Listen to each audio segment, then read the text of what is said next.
Só que depois que eu criei esse site, ele ficou durante uns 3 anos dando um retorno bem mais ou menos assim. Era mais ou menos, sei lá, uns R$1.000 que vinha por mês. O que era um dinheiro que eu usava para investir, a gente não gastava, né? Era mais do que um salário mínimo, por exemplo, e vinha com relativamente pouco trabalho. Eu escrevia de vez em quando pro site e ficava lá. Você escrevia sobre o que nesse site? Como chamava? Educação financeira, você é mais rico. Você é mais rico, já era você mais rico. Só que esse site, ele me deu 2 grandes conquistas, assim, vamos colocar. Né? Ele proporcionou isso. Uma foi que através desse site, pesquisando pautas para escrever, eu encontrei um tal de Bitcoin em 2014. Quando esse negócio não custava R$500. Ninguém falava disso. Ninguém falava disso. E o interessante é que eu escrevi 2 artigos sobre Bitcoin na época. Um deles ensinava as pessoas a ganharem Bitcoins de graça na internet. Porque como é que funcionava? Caralho, sim. Tinha site que tinha 1 milhão de banners e falava, ó, você entra aqui no meu site, você clica aqui, você vai ganhar 200 satoshis, né? O que é o satoshi? Tira essa blusa, você tá ficando rosa de calor. Vou tirar. O que é o satoshi?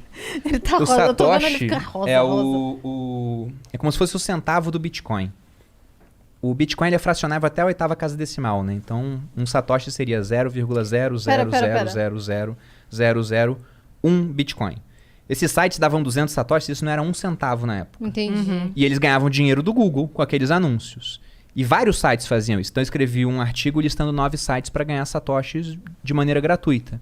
E eu mesmo usava os sites, e os sites me davam uma comissão toda vez que alguém se cadastrava lá. Então o cara ganhava, sei lá, meio centavo de real, eu ganhava 0,25 centavo de real. Só que com o Bitcoin saindo de 500 para 1.000, para 2.000, para 3.000, para 4.000, indo embora, né? Eu cheguei a juntar 9 Bitcoins e aquilo deu uma boa acelerada pra gente na época. Entendi. Amor, Lucrou. você estragou o corte do podcast na hora que as pessoas iam colocar. Porque era pra você tirar, depois você continuar, né? Agora, como eu mudei minha vida com Bitcoin? Não vai ter esse corte, vai ter casaco assim, pela metade. Então, não vai rolar. tira Não vai casaco, ficar bom. bota casaco. Isso é São Paulo, né? É, São Paulo é isso. Mas, Tá, e a outra desculpa, grande gente. conquista foi a Caralho, seguinte. eu lembro de quando surgiu o assunto Bitcoin. Eu lembro que eu fui ler sobre, eu falei, cara, isso é muito maluco. E aí não encontrei muito sobre isso, sabe? Não tinha nada em pra ler. português. E aí eu falei, cara, eu não vou me meter nisso não. Isso tá muito estranho. E não tava estranho, né, Cris Paiva? Olha aí. Olha aí. Olha é. aí, né? E é lógico que eu não fui um visionário que falou, vou segurar todos os 9 Bitcoins porque um disso vai valer 300 mil reais. Não, a gente foi vendendo durante a subida. Cheguei a vender Bitcoin por 2 mil reais, por 7, por 20. Cheguei a vender no máximo em 2017, quando ele chegou a bater 70 mil, vendi por 58 mil. E nessa época já estávamos em rede social, estava no Instagram. E você tinha comprado por quanto? Eu não tinha comprado, eu Ele ganhava de graça. É. Eu ganhava de graça. E foi tão Essa antes... mesma que você ganhou, você já tinha, você tava vendo. E naquela época, Ele foi as segurando, pessoas, né? elas... E foi aumentando também, porque ele ganhava. Conseguia. E o interessante, né? Esses 2 artigos, eles começaram a ser responsáveis por 90% dos acessos do meu site. Porque começou a O crescer assunto o começou a interesse bombar. sobre o Bitcoin. Claro. E ele também foi responsável por um dos cliques que nos trouxe até aqui. Porque ele foi plagiado por uma pessoa no YouTube.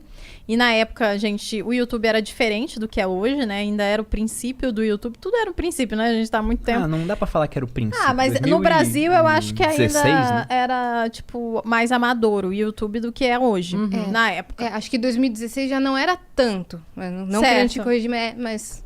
Mas, enfim. Mas não é que nem é hoje. Não é que nem é hoje, exatamente. E aí um cara plagiou. Só que ele plagiou no sentido assim, ele pegou o site do Bruno e gravou a tela e falou em cima das coisas que o Bruno tava ali e colocou os links dele pra quem ele não gravou a tela do meu site. Ele pegou o meu artigo, copiou pro site dele e gravou sim. a tela do site dele. Isso. E ele não mudou nem meu nome, dá no porque mesmo. eu gosto de fazer perguntas assim, mas Bruno, e se tal coisa acontecer? O nome do cara, sei lá, Rodolfo. Ele tava lá no artigo. Mas Bruno. Só que quando ele filmou com a voz dele indicando, o YouTube, corretamente, ele falou, isso aqui é um conteúdo novo. Podia ser o seu site, mas é um conteúdo novo. Só que aquele conteúdo novo tinha muito mais acessos do que o meu site, sendo que o meu site, os acessos vinham todos para esse artigo. Então pensei, tem que ir pro YouTube, não tem jeito. Só que eu era militar, eu tinha medo de entrar, né? Sim. Porque não tinha... Hoje em dia tem militar com canal no YouTube, mas naquela época não tinha. Eu falei pra ela... É ruim você pra tem que ir pro carreira YouTube, também. então. Ele era o 01, que a gente chama, né? Então ele tinha chance de ser general.